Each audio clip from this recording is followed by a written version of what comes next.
Non-destructive test menggunakan alat hammer test.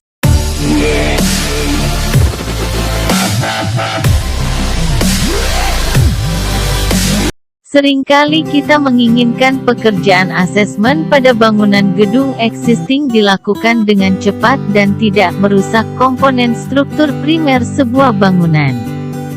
Pengujian terhadap kualitas bahan dikembangkan sehingga penilaian material tidak mengganggu keutuhan struktur utama. Belum lagi ditambah dengan pentingnya melakukan penilaian secara periodik menjadi alasan utama bahwa penilaian kualitas material existing harus dilakukan secara non-destruktif. Salah satu alat yang sering digunakan untuk mengetahui kualitas material struktur beton bangunan gedung adalah hammer test. Nah, kita juga ingin melihat, memperjelas lagi, walaupun tadi sudah sepintas lalu disampaikan. Jadi di SNI itu lebih lanjut di 2.12 ada ketentuan umum yang harus dipenuhi sebagai berikut. 1. Setiap elemen struktur yang diuji harus diberi identitas. 2. Palu beton yang dipakai harus sudah dikalibrasi dengan testing infill sesuai dengan ketentuan yang berlaku atau petunjuk dari pabrik pembuat. Nah, tadi dikatakan bahwa infill ada disertai di dalam alatnya, ada batu untuk kalibrasi. Nah, tadi dikatakan ini akurasinya tidak begitu tepat dibandingkan dengan langsung kita mengcoring, ya, coring pada bahagian elemen struktur yang akan kita uji tadi. Jadi infill itu sebenarnya suatu standar, ya, yang sama dengan hasil beton coring tadi, tapi ini akurasinya akan kurang karena tentu dari campuran beton yang berbeda infill ini. 3. Bila secara visual tampak kelainan khusus, diharuskan melakukan uji karbonisasi sebelum pengujian dengan alat palu beton. Jadi tadi sudah disinggung juga, karbonisasi ini untuk beton-beton yang usianya udah tua, ya. Hasil pengujian harus ditandatangani oleh teknisi pelaksana yang ditunjuk sebagai penanggung jawab penguji. Yang kelima, laporan pengujian harus disahkan oleh badan yang melakukan pengujian. 6. Bukan merupakan alternatif, ya, SNI 1974-1990 tentang metode pengujian kuat tekan beton, tetapi sebagai indikator untuk menilai mutu beton. Nah, di sini juga dikatakan, ya, bahwa ini saya ada catatan bahwa luasan pengujiannya, ya, ini catatannya saya bacakan. Oleh karena itu diperlukan pengambilan beberapa kali pengukuran sekitar setiap lokasi pengukuran yang hasilnya kemudian dirata-ratakan. Ya, menurut BS mengisyaratkan pengambilan 9 sampai 25 kali pengukuran untuk setiap daerah pengujian seluas maksimum 300 mm persegi. Nah, nanti ini yang akan dijelaskan Bu Yuli. Tentu metode pengambilannya maksudnya sama tapi tidak persis seperti ini, ya, tentu, ya, oleh perusahaan pengujian hammer test, ya, mereka akan mencoba dengan sistem yang lebih akurat menurut mereka, ya. Dan di sini juga ada kutipan dari SNI, ya, di persiapan bahwa di sini, ya, kalau catatan di atas itu 300 mm persegi, di sini titik-titik titik-titik uji dengan minimum berukuran seluas 100 kali 100 mm persegi. Ya. Jadi 10 cm kali 10 cm ini. Ya. Kemudian ini akan dikatakan bahwa ini kalau beton yang sudah melebihi 6 bulan itu harus dikupas sedalam 5 mm, ya, yang karbonisasi tadi. Jadi mesti dikupas dulu baru diuji. Ini foto ini menunjukkan salah satu contoh dibersihkan dulu. Ya, ini ada batu gosoknya, ya. Dengan batu gosok diratakan dibersihkan, diratakan, baru diuji. Jadi setiap pengujian dengan hammer test harus dilakukan seperti ini, ya, digosok, diratakan. Jadi yang batu gosok ini sudah disediakan. Jadi merupakan satu, ya, satu perangkat dengan alat-alatnya di sini. Nah, di sini nampak ya, sebelah kanan ini bekas digosok kemudian diuji hammer. Sedangkan yang sebelah kiri, ya, yang sebelah kanan itu nampak dikupas. Ya, untuk beton lama sampai betonnya dikupas. Kalau beton tidak gitu lama, tadi dikatakan 6 bulan, ya. Kalau 6 bulan itu masih dikupas permukaannya karena sudah diperkirakan terjadi karbonisasi. Tetapi kalau tidak melebihi 6 bulan, ini peleserannya dikupas ini. Kalau dalam foto ini, peleserannya dikupas, digosok, kemudian diuji ini. Nah, ini ya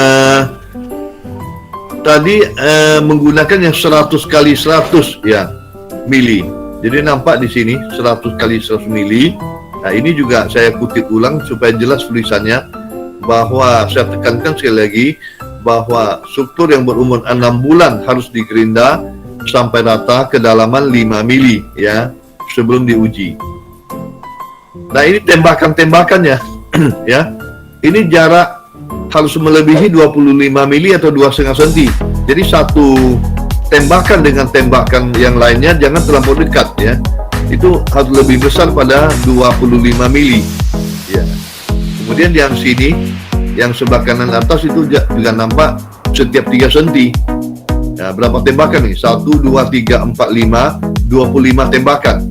Jadi bisa jadi 20, 25. Itu tidak ada sesuatu ketentuan yang baku. Jadi boleh aja. Memang kalau secara statistik, ya, lebih banyak lebih bagus, lebih baik hasilnya.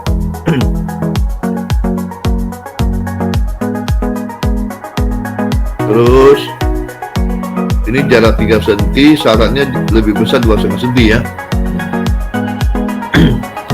Nah, pengujian hammer test ini itu dilakukan dengan posisi yang berbeda-beda, ya, posisi berbeda-beda.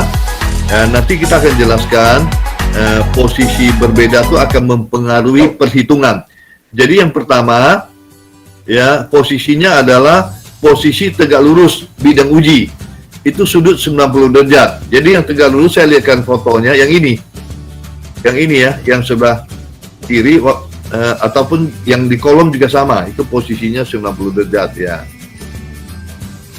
Ya, kemudian ini diuji, ini posisi 90, kemudian diuji dengan syarat-syarat yang sudah kita sampaikan juga nih. Ini minimum 10 kali. Jadi tadi ada yang sampai 25 kali, ya. Tadi saya katakan lebih banyak pukulannya lebih bagus, ya. Ini minimalnya 10 dengan jarak minimal juga 25 mili.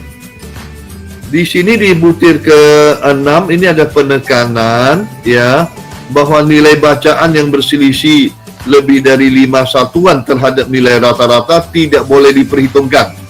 Jadi kalau tadi rata-ratanya bacaannya 30, di bawah 25 itu tidak boleh diperhitungkan. Jadi ada baca 25, kalau mau di-record silakan, ya, tapi tidak boleh diperhitungkan, ya. Yang poin ke-7 juga ini, SNI juga mengatakan demikian, ya, yang SNI 1997 tadi, ya.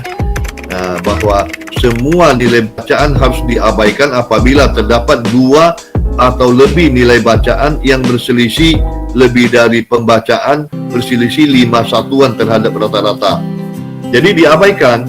Jadi harusnya jangan diambil yang kerendahan atau yang ketinggian, ya, yang melebihi atau yang kurang daripada 5 satuan terhadap nilai rata-rata. Nanti kita akan lihat, ya, yang dikatakan nilai 5 satuan itu yang mana. Nah, di sini, ya, nilai rata-rata ini ada contoh uji. Nilai rata-ratanya adalah 50,44, ya, ya. Berarti tidak boleh di bawah 45 atau di atas 55,44 kalau kita baca di SNI, ya, di SNI. Jadi nilai bacaan berselisih 5 terhadap nilai rata-rata, tidak boleh diperhitungkan.